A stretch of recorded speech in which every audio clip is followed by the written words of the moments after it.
السلام علیکم ورحمۃ اللہ وبرکاتہ۔ امید کرتی ہوں کہ آپ سب خیر و عافیت سے ہوں گے۔ سب ناظرین اور سامعین کو ویلکم کرتی ہوں عریش اسلامک چینل میں۔ آج کی ہماری جو ویڈیو ہے اس کا ٹاپک ہے کہ حضرت موسیٰ علیہ السلام اور ان کی قوم کا واقعہ، اور اس میں ہم سامری کے بچے کا بھی ذکر کریں گے۔ تو چلیں اپنی ویڈیو کا آغاز کرتے ہیں۔ فرعون کی ہلاکت کے بعد بنی اسرائیل اور اس کے پنجے سے آزاد ہو کر سب ایمان لائے، اور حضرت موسیٰ علیہ السلام کو خداوند کریم کا یہ حکم ہوا کہ وہ 40 راتوں کا کوہ طور پر اعتکاف کریں۔ اس کے بعد انہیں کوہ طور دی جائے گی۔ چنانچہ حضرت موسیٰ علیہ السلام کوہ طور پر چلے گئے اور بنی اسرائیل کو اپنے بھائی حضرت ہارون علیہ السلام کے سپرد کر دیا گیا۔ آپ 40 دن تک دن بھر روزہ دار رہ کر ساری رات عبادت میں مشغول رہتے۔ بنی اسرائیل میں ایک بہت ہی حرامی شخص تھا جس کا نام سامری تھا، جو طبعی طور پر نہایت گمراہ کن آدمی تھا۔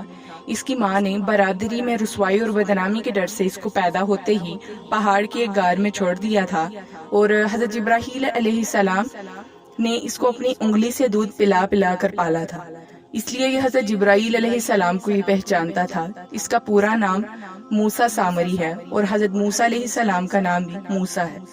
موسیٰ سامری کو حضرت جبرائیل علیہ السلام نے پالا تھا، اور حضرت موسیٰ علیہ السلام کی پرورش جو کہ فرعون کے گھر ہوئی تھی، مگر خدا کی شان، فرعون کے گھر پرورش پانے والے حضرت موسیٰ علیہ السلام تو خدا کے رسول ہوئے، اور حضرت جبرائیل علیہ السلام کا پالا ہوا موسیٰ سامری کافر ہوا، اور بنی اسرائیل کو گمراہ کر کے اس نے بچڑے کی پوجا کرائی۔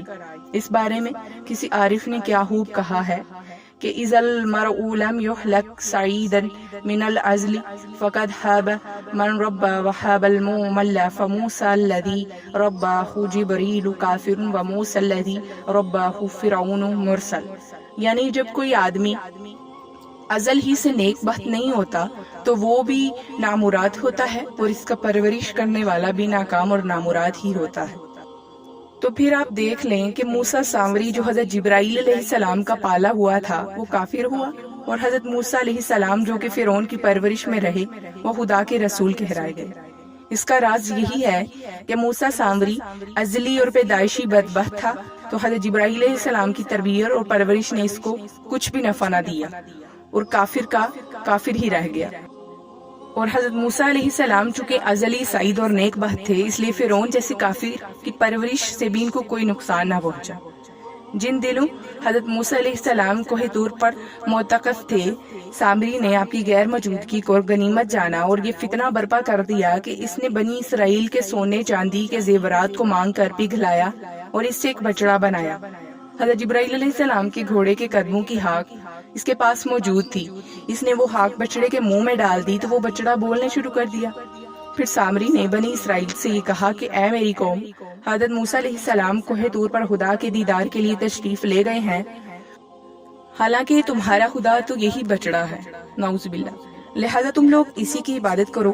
سامری کی اس تقریر سے بنی اسرائیل پر بڑا اثر ہوا اور وہ گمراہ ہو گئے، اور 12,000 آدمیوں کے سوا ساری قوم نے چاندی سونے کے بچڑے کو بولتا دیکھ کر اس کو خدا مان لیا، اللہ اکبر، اور اس کے آگے سربسجود ہو کر اس بچڑے کو پوجا کرنے لگے۔ چنانچہ خداوند قدوس کا ارشاد ہے وَاتَّخَذَ قَوْمُ مُوسَىٰ مِن بَعْدِهِ مِنْ حُلِيِّهِمْ عِجْلًا جَسَدًا لَهُ خُوَارٌ، اور موسیٰ کے بعد ان کی قوم نے اپنے زیوروں سے ایک بچڑا بنا لیا جو بے حد جان کا دھڑ تھا اور گائے کی طرح بولتا تھا۔ جب 40 دنوں کے بعد حضرت موسیٰ علیہ السلام خدا سے ہم کلام ہو کر تورات شریف ساتھ میں لے کر بستی میں تشریف لائے اور قوم کو بچڑا پوجتے ہوئے دیکھا تو آپ کو بہت غضب اور جلال طاری ہو گئے۔ آپ نے جوش غضب میں تورات شریف کو زمین پر ڈال دیا اور اپنے بھائی حضرت ہارون علیہ السلام کی دھاڑی اور سر کے بالوں کو پکڑ کر گھسیٹا اور مارنا شروع کر دیا، اور فرمانے لگے کہ تم نے ان لوگوں کو اس کام سے نہیں روکا۔ حضرت ہارون علیہ السلام معذرت کرنے لگے، جیسے کہ قرآن مجید میں ہے قال ابن ام ان القوم استضعفوني وكادوا يقتلونني فلا تشمت بي العاده ولا تجعلني مع القوم الظالمين۔